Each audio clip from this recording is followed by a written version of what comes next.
Maya pa oras kabaler. Ayan tabay mabilog o pwersaling GNN TV 44, pabyela rin mga panahon at lokal istoryang dapat yung abalo, kapamilataning garantisado, kumpleto ang pambalansi informasyon. O rin ipure balitang may kalap ngayon Miyerkules, September 10, 2025. Ako po'y Benny Ginto at iti in News Force, Pampanga. Meto nga protesta ing kinasada rin niyayaliwang grupo kaya bereng kaya nakan kingarap ning DPWH Region 3 Office. Ay ning balita.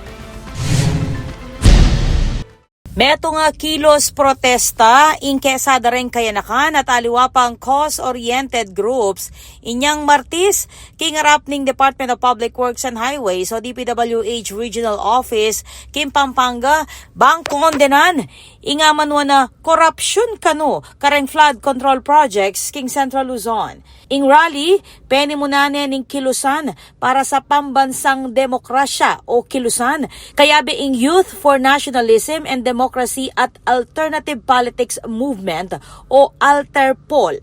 Irally may gumpisayang alas 10 ning abak. Tinagon keti, reng niyayaliwang representante iba't Bulacan, Pampanga, Zambales at Bataan.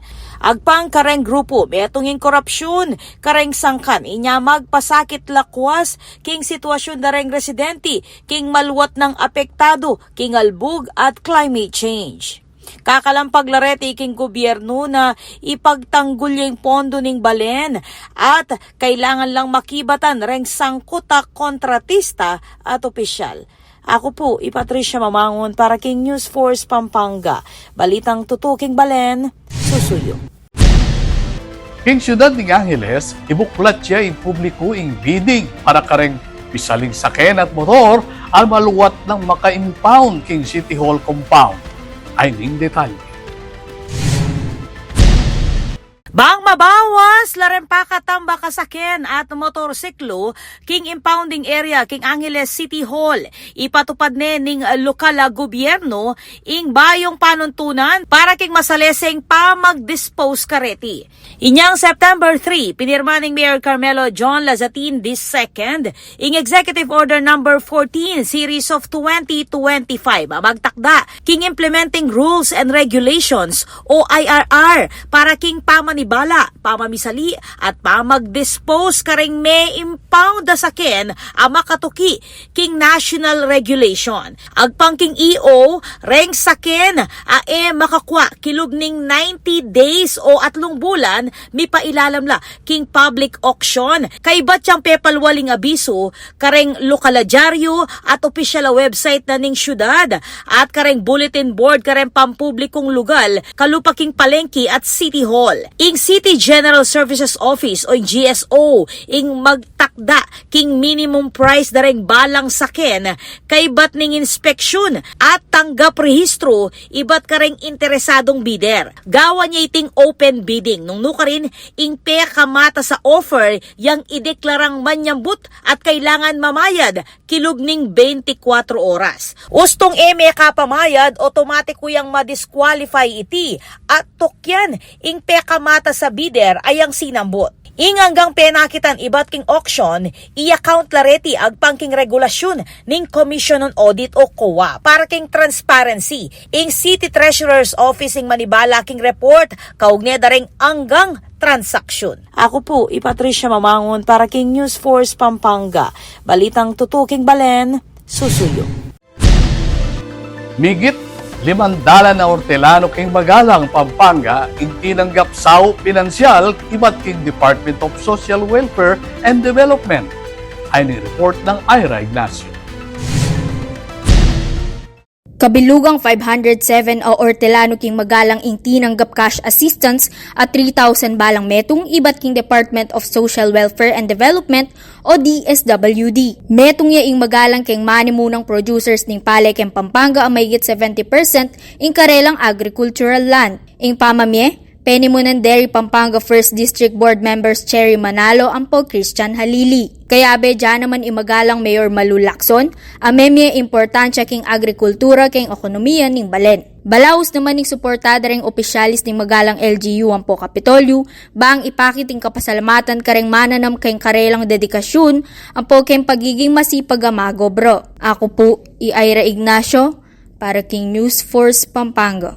Balitang tutu, King Balen, Susuyo.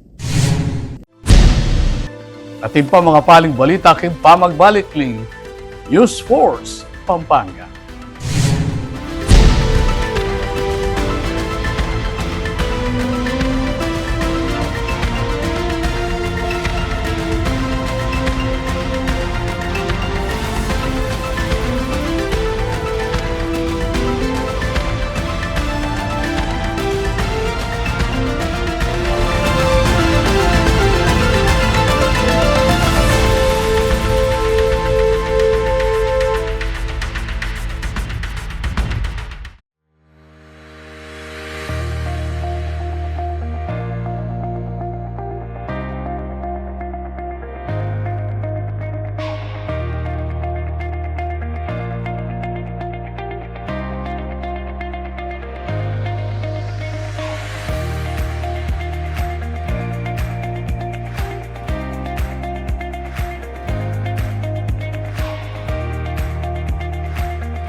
Nais namin ipaalala na ang pagtatayo ng bahay sa ilalim o malapit sa linya ng kuryente ay labis na mapanganib. Kapag aksidenteng maputol ang kable ng kuryente, maaari itong makasunog ng mga kabahayan at makamatay. Dahil dikit-dikit ang mga bahay, mabilis nakakalat ang apoy. At kapag tumama ang matinding kalamidad, maaaring matumba ang tore ng kuryente at direktang gumuho ang tore sa bahay ninyo. Ang paalalang ito ay mula po sa NGCP.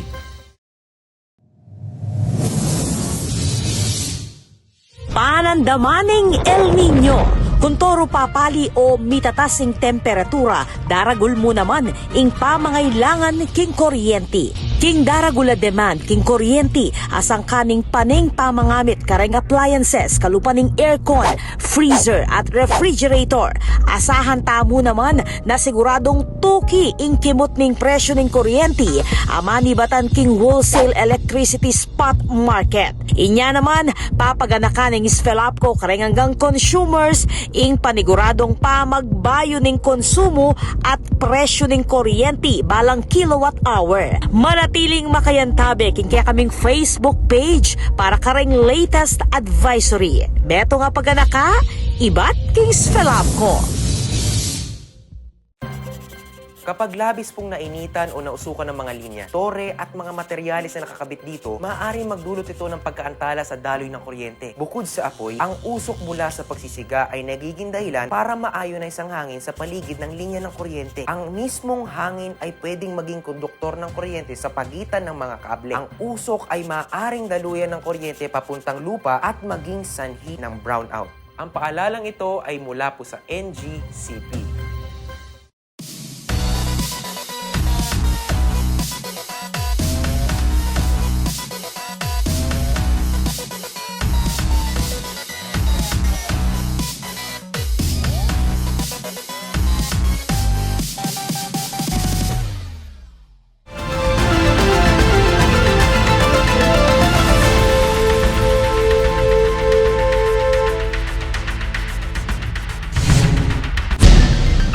Dini pa rin balitang dapat tamong tutukan.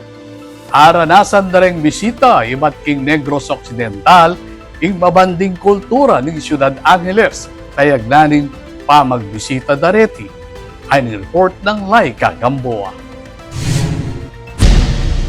Tinanggap ang delegates ing local government unit ng Angeles iba't king Negros Occidental para king metong a heritage tour. Penimuna ng Louis Lazatin ing pamontok ng Angeles City Tourism Office ing amanwang programa. Kaya naman karing delegado in Negros Occidental Provincial Board Member Arthur Christopher Marañon at Provincial Tourism Officer Cheryl Decena. Kaya karing pintalanda ing Heritage District at National Museum of Social History ning Angeles. Mintalang mo rin naman king museo ning Angeles banakit ing kasalesayan ang kultura ning syudad. Peparanas da mo rin ing pamaglutong sisig daring Angelenyos. Ing cultural exchange ay ni, alimo ing may labas ning Angeles ing abalo daring bisita, dinasan da mo rin ing world-class culinary scene ning syudad. Asahan na mo ring Lazatin na magsilbi ang dalan ing programa para karing tutokipang provincial tours. Ako po Laika Gamboa para king News Force Pampanga, Balitang Tutu, King Balen, Susuyo.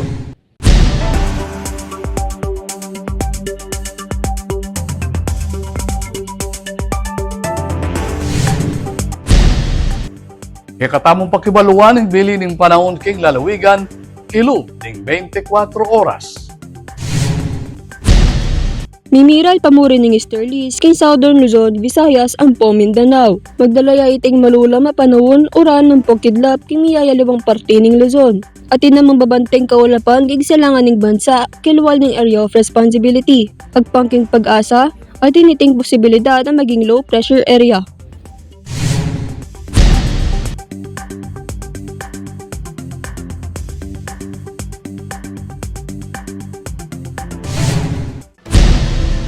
Kabalen maging parti kakipamang balita ketiking News Force Pampanga. Nanumang kaganapan, isyo reklamo king kay kayo lugal, malyari mong ikwento isumbong kapamilyatan na rin numerong mayakit king kay kayo screen. Malyari mo namang mag-post king kay kaming Facebook account. Panalakaran ng News and Public Affairs Team ng GNN TV44 nga dinan kayong mata sa kalidad ng lokal na pamagbalita bilang panatang serbisyo karisab lang Kapampangan. Ahil venue lang ining Miyerkules may kalapa istorya kitikin probinsya. Yako po'y Benny Ginto at ini ing News Force Pampanga.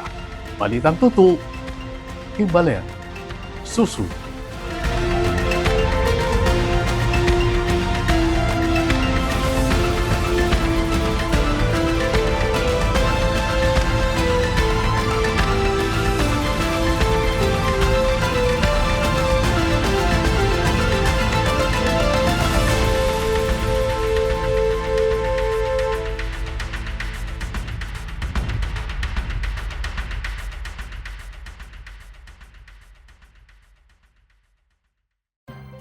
Ang inyong truck ay maaaring sumabit sa linya ng kuryente. Dahilan para dumaloy ang kuryente sa inyong sasakyan at pagmulan ng disgrasya o pagkamatay. Maaari ring maantala ang daloy ng kuryente kung masisira ang linya o poste. Dahil sa lakas ng kuryenteng dumadaloy sa linyang ito, ang paglapit at pagdikit ng anumang bagay tulad ng metal, kahoy, pati na rin ng bato ay nakakamatay. Ang paalalang ito ay mula po sa NGCP.